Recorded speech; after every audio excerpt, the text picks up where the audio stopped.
Bismillahirrahmanirrahim. Assalamualaikum warahmatullahi wabarakatuh. Bapak Ibu sekalian, masih suasana liburan akhir tahun. Alhamdulillah, kami sekeluarga telah selesai berlibur di Jogja selama 4 hari. Sekarang OTW menuju ke Tangerang. Transit semalam di Cirebon. Nah, pada bincang-bincang kita pada hari ini, dengan latar belakang pemandangan kota Cirebon di salah satu hotel di kota Cirebon, kita coba bincang-bincang tentang pemahaman dan implementasi ISO 17025 tahun 2017, khususnya tentang klausul 7.7, yaitu tentang penerapan jaminan mutu hasil pengujian. Nah, Bapak Ibu sekalian, sedikit mengingatkan bahwa ada 4 kaidah di ISO yang menurut saya sebaiknya kita hafal. Kaidah yang pertama adalah write what you do, tulis sebelum Anda bekerja. Ini maknanya adalah dokumentasi, baik dokumentasi internal maupun eksternal. Write what you do. Kaidah yang kedua adalah do what you write. Kita bekerja sesuai dengan dokumen yang kita buat. Yang ketiga adalah record all you did. Rekam semua kegiatan Anda. Ini sebagai suatu pembuktian. Dan rekaman ini harus rapi sehingga gampang kita melakukan traceability atau ketertelusuran. Sebab rekaman adalah bukti pekerjaan kita, filosofinya adalah traceability. Yang keempat, kaidah yang keempat adalah continuous improvement, perbaikan terus-menerus. Nah, Bapak Ibu sekalian, teman-teman laboratorium, keempat kaidah ini, write what you do what you write, record all you did, dan continuous improvement, menurut saya bagus jika kita hafalkan. Nah, sebagaimana di video-video sebelumnya bahwa kita sebutkan semua klausul ISO yang telah dikonsensuskan terdiri atas persyaratan general, persyaratan struktural, persyaratan sumber daya, persyaratan proses, dan persyaratan manajemen. Semuanya berbasis kompetensi. Dibuktikan dengan suatu formula DIR, Documentation, Implementation, dan Recording. Nah, salah satu yang perlu kita buktikan kompetensinya di dalam persyaratan proses adalah klausul 7.7 tentang penerapan jaminan mutu hasil pengujian. Di video sebelumnya kita telah singgung sedikit tentang penerapan jaminan mutu dalam rangka untuk mendapatkan data yang valid yang bermuara kepada kepuasan pelanggan, yaitu kontrol human error, kontrol metode, kontrol alat, kontrol kontaminasi, kontrol ruangan, termasuk di dalamnya kontrol sterilisasi, dan penerapan kontrol cat atau kartu kendali. Nah, Bapak Ibu sekalian, di dalam klausul 7.7 ini ada 7 yang menjadi perhatian. Yang pertama adalah laboratorium harus memiliki prosedur untuk memantau secara teratur tentang keabsahan kegiatan laboratorium. Jadi kita wajib membuat prosedur bagaimana untuk memantau, memverifikasi semua kegiatan di laboratorium. Terutama kegiatan pengujian di laboratorium. Pengujian terhadap parameter-parameter yang telah kita tetapkan. Yang kedua, di dalam pemantauan itu dihasilkan data. Data itu sedemikian rupa sehingga bisa dideteksi kecenderungannya. Kecenderungannya apakah mendekati benar atau tidak.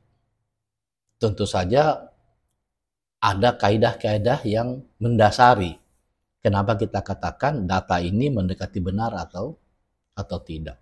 Misalnya alatnya oke, bebas kontaminasi, bebas atau ruangannya steril, kemudian personelnya kompeten, dan seterusnya. Yang ketiga, Bapak Ibu sekalian, menerapkan teknik statistik. Nah, teknik statistik ini sudah lazim digunakan di laboratorium pengujian dan kalibrasi, yaitu dengan cara menetapkan kontrol chart. Di dalam kontrol chart ini ada 3 tahapan. Yang pertama, kita membuat prosedurnya sampai menghasilkan frame, bingkai daripada kontrol chart. Bingkai itu terdiri atas batas atas dan batas bawah. Batas atas diberikan istilah UCL, Upper Control Limit. Batas bawah diberikan istilah LWL, Lower Control Limit.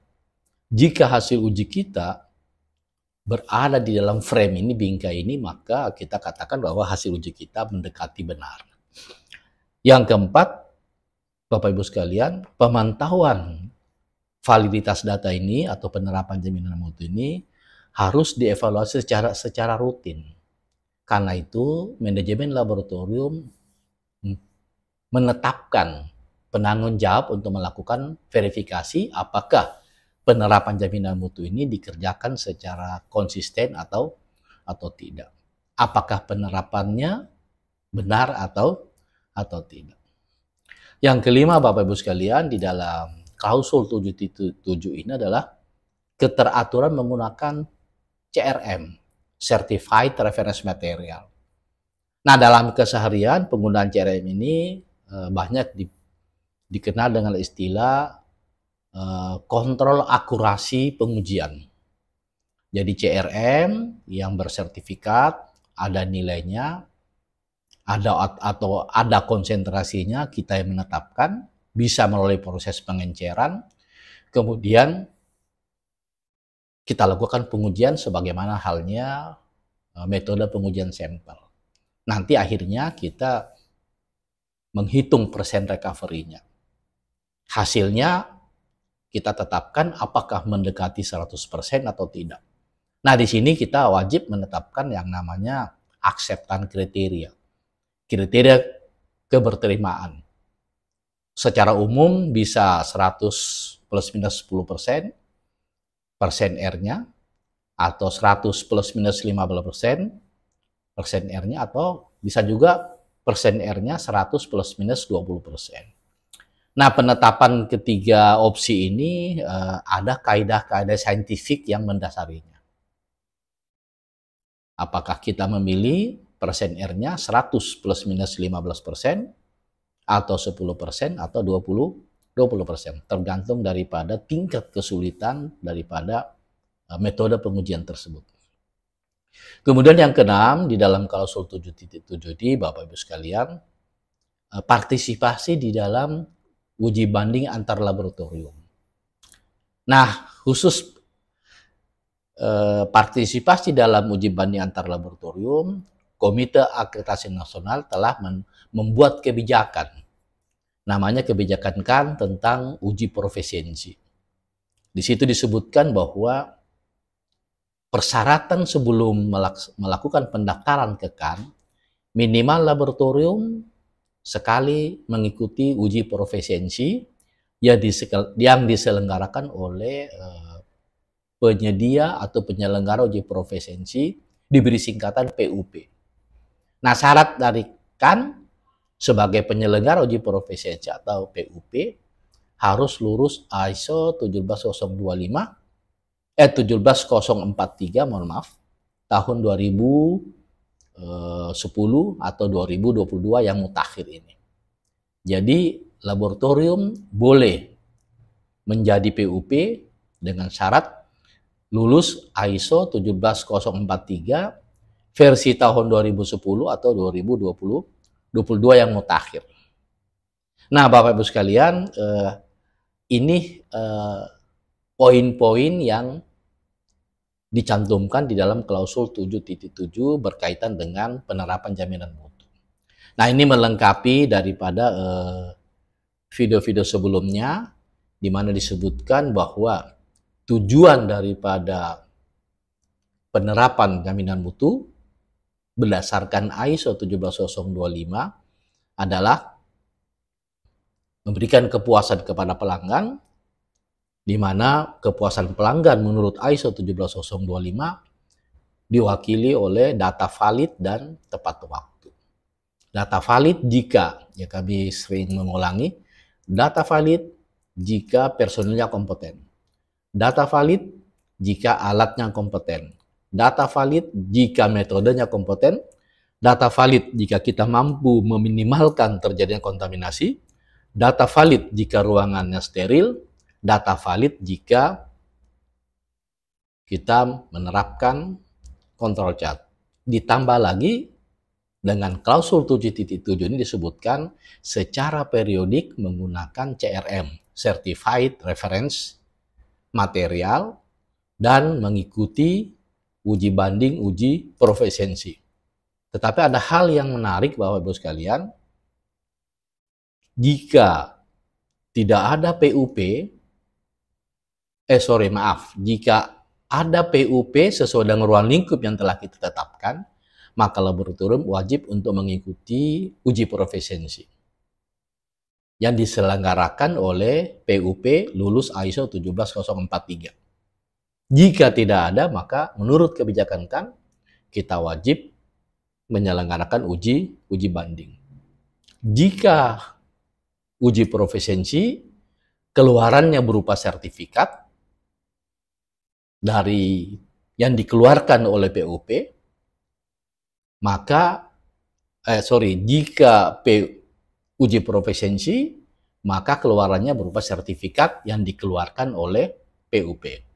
Namun, jika kita tidak mengikuti uji profesiensi, maka kita wajib menyelenggarakan uji banding antar laboratorium, di mana pesertanya lulus ISO 17025, keluarannya berupa laporan hasil uji banding. Nah, ini Bapak Ibu sekalian, di suasana transit di Cirebon, kita bincang-bincang sedikit tentang penerapan jaminan mutu yang diatur di dalam ISO 17025 klausul 7.7 yang kita kaitkan dengan validitas data hasil uji dalam rangka untuk memberikan kepuasan kepada pelanggan. Mohon maaf jika ada kekurangannya. Tetap semangat, jadikan penerapan sistem mutu bermanfaat bagi kehidupan. Terima kasih. Assalamualaikum warahmatullahi wabarakatuh.